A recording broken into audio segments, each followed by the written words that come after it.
first day we had 25,000 people sign up, and then it just started. It never stopped. It just kept going and going and going, and this is going to be something.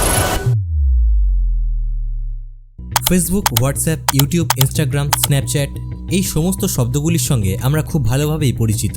এই সমস্ত social প্ল্যাটফর্মগুলিকে বানানো হয়েছিল মানুষের অবসর সময়ের বিনোদনের জন্য। কিন্তু বেশ কিছুদিন যাবৎ একটা গভীর প্রশ্ন চারিদিকে মাথাচাড়া দিয়ে উঠেছে।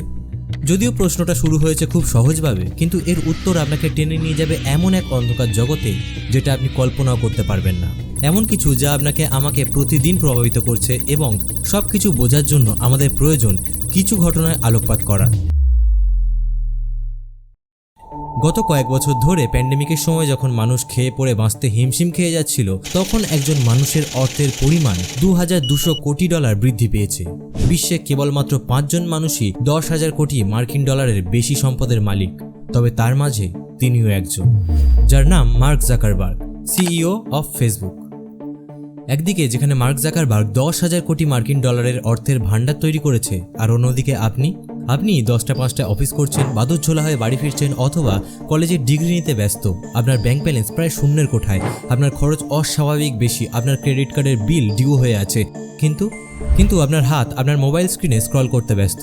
ফেসবুক থেকে টিকটক, সেখান থেকে ইনস্টাগ্রাম, হোয়াটসঅ্যাপ, মাঝে মাঝে স্ন্যাপচ্যাট, ইউটিউব, কেউ না কেউ আপনাকে ব্যস্ত রাখছে। আর এখানেই আসে dark side of social media নামের the darkest term of this world. আপনার পার্সোনাল ইনফরমেশন বিক্রি করে যে ইন্ডাস্ট্রিটা গড়ে উঠেছে তার বাজার মূল্য $200 মিলিয়ন মার্কিন ডলার। অঙ্কটা ঠিকঠাকই শুনছেন আপনি, আর এদেরকে বলা হয় ডেটা ব্রোকার।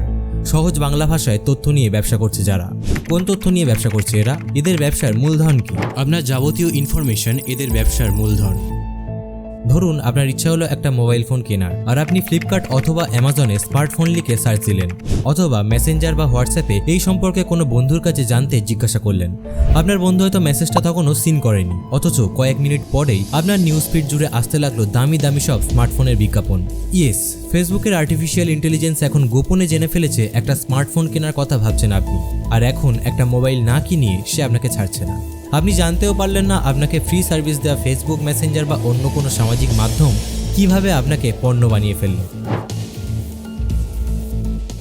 সামাজিক যোগাযোগ মাধ্যমগুলোর কাছে আপনি একটা পণ্য ছাড়া কিছুই নয়, আর সেই পণ্যের সর্বোৎকৃষ্ট ব্যবহার তারা করেই চলেছে দিনের পর দিন।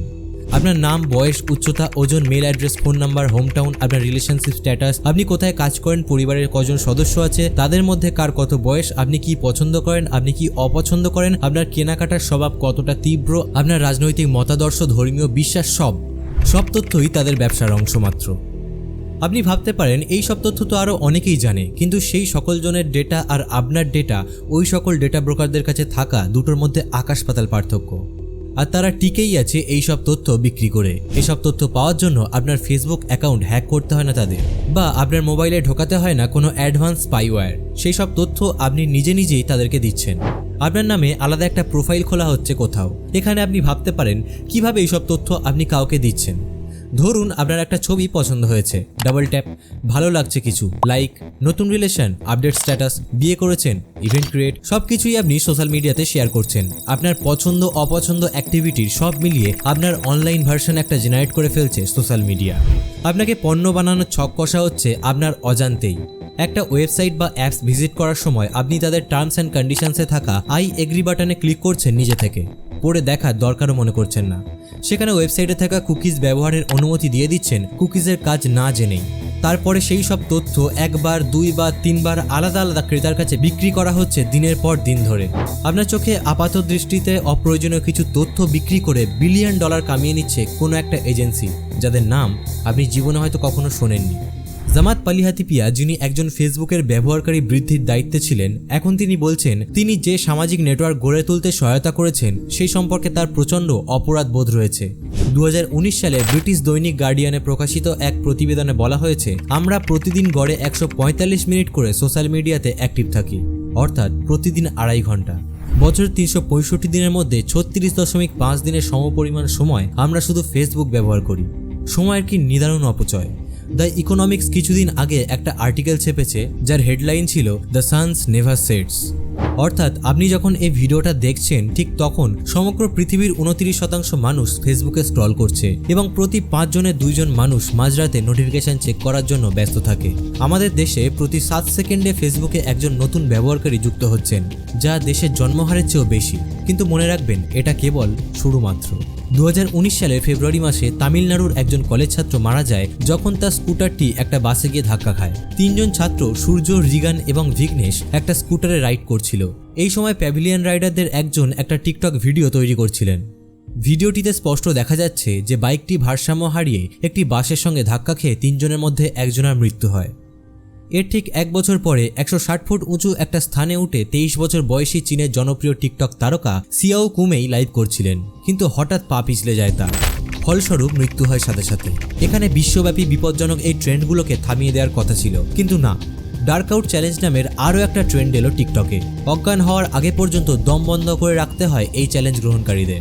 2021 সালে ক্যালিফোর্নিয়াতে 10 বছর বয়সী একটি শিশুকন্যার নিথর দেহ উদ্ধার হয় তার ঘর থেকে।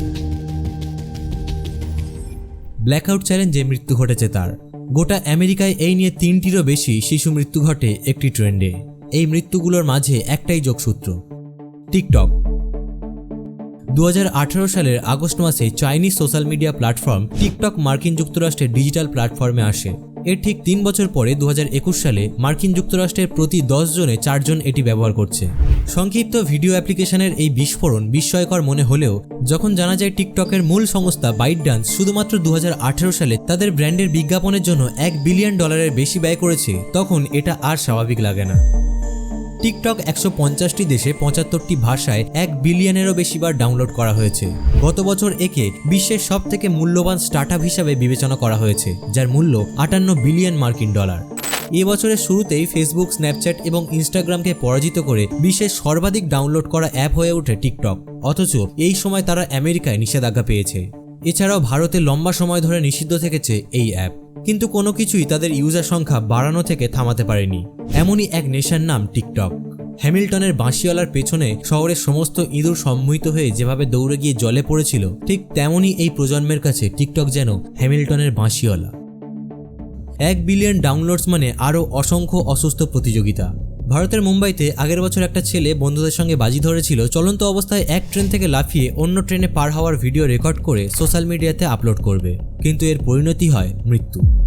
তারা ভাবছে এগুলো অ্যাডভেঞ্চার, কিন্তু না, এগুলো বোকামি নামক স্রোতে গা ভাসিয়ে বিবেক বুদ্ধি বিসর্জন দিয়ে নিজেকে বিকিয়ে দেয়া। ভাইরাল হওয়ার নেশায় মেতে শেষমেশ মূল্য দিতে হচ্ছে প্রাণ খুইয়ে। আর সবথেকে কঠিন বাস্তবতা হলো এই প্ল্যাটফর্ম সব দেখেও না দেখার ভান করছে দিনের পর দিন। টিকটক মানুষকে অনেক বেশি ঝুঁকিপূর্ণ আচরণে জড়িত হওয়ার অনুপ্রেরণা দিচ্ছে শুধুমাত্র রেভিনিউর জন্য। বাস্তবতা বিবর্জিত উদ্ভট কর্মকাণ্ড করে প্রচারের আলোয় আসার সহজ রাস্তাটা অনুসরণ করার বাসনা চাপিয়ে দিচ্ছে তারা মানুষের মাঝে।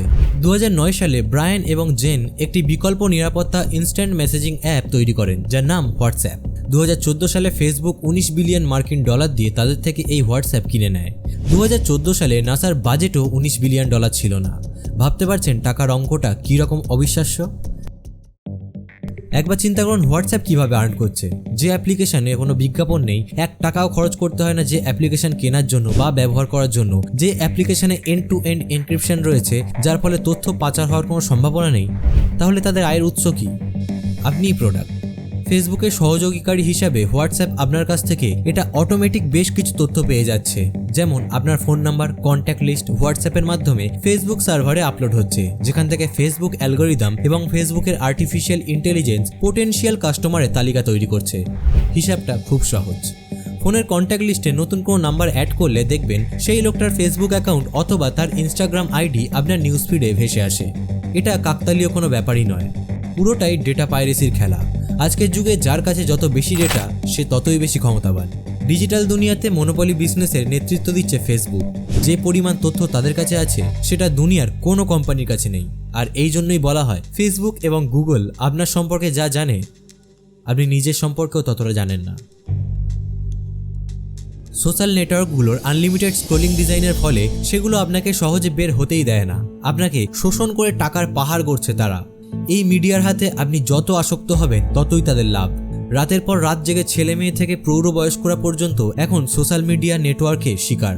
সামাজিক যোগাযোগ মাধ্যমের আসক্তিতে অনেকের জীবনের ড্রাগের নেশার চেয়েও মারাত্মক ফল বয়ে আনছে এই সমস্ত সাইটগুলি। পরিবারের সঙ্গে তাদের কোনো সম্পর্ক নেই, তারা মানুষের সঙ্গে মিশতে জানে না বা কারোর সঙ্গে মেলামেশাটা দরকার বলে মনেই করে না।